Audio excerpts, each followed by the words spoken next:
Hi friends, నేను మీ farmer కింగ్నే. ఈరోజు అనేది మార్నింగ్ 10 అయింది. ఇప్పుడు వచ్చి గడ్డి కోయడం అనేది స్టార్ట్ చేశాను. గడ్డి కోసి అనేది భారీ ఎండ కాసేస్తుంది, మంచి గట్టిగా ఎండ కాస్తుంది. కానీ మనకి సాయంత్రం పాలు కావాలంటే ఇప్పుడు నేను గడ్డి కోసి గడ్డి ఒడిసి మనం ఫుల్గా మేపితేనే కానీ పాలు. మనం ఆ పాలు ఇచ్చిన తర్వాత ఆ పాలు పట్టుకెళ్ళి మనం కేంద్రంలో పోస్తే బాబు ఇవాళ పేట రాలేదు, ఎస్ఎన్ఎఫ్ రాలేదు అంటారు. ఏదో కేంద్రంలో ఏదో చెప్తూ ఉంటారు, ఇంకా అన్నీ పట్టించుకోకూడదు. కానీ మీ అందరికీ చెప్తున్నాను ఒక విషయం. మీరు అనుకోవచ్చు ఈ డేట్ ఎలా చెప్తున్నారని, కానీ చాలామంది పౌడర్లు అనేది వాడి పాలు అనేది అమ్ముతున్నారు.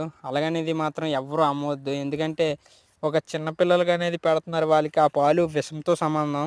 కాబట్టి ఎవరు కూడా ఎంత ఆవులు ఉన్న వాళ్ళు ఎవరు కూడా మీరు అలాంటి పౌడర్లు అనేది వాడకండి. ఏంటంటే పాలు ఇంకా పెరగాలి, పాలు పెరగాలని అంటే చూడండి, పాలులో మనతో నమ్మకంతోనే పిల్లలకి అనేది పాలు అనేది పెడతారు. చిన్నపిల్లలకి ఆ కేంద్రంలో కదా ఒరిజినల్ పాలు, అలాగ ఆవులని తెచ్చినవి పోస్తారు కదా అనేసి వాళ్ళు కేంద్రంలో అనేది తీసుకుని పెడతారు. కానీ ఎవరు కూడా ఎట్టి పరిస్థితుల్లో అలా చేయకండి. నా తరపు నుండి ఓన్లీ రిక్వెస్ట్ ఇది ఒకటే అండి. మీరేమనుకున్నా పర్లేదు, ఎవరు కూడా పౌడర్లు అనేది పాలు పెరగడానికి వాడవద్దు. ఎందుకంటే పాలు మాత్రం పౌడర్లు కలపకండి పాల్లో. ఓకేనా? Okay friends.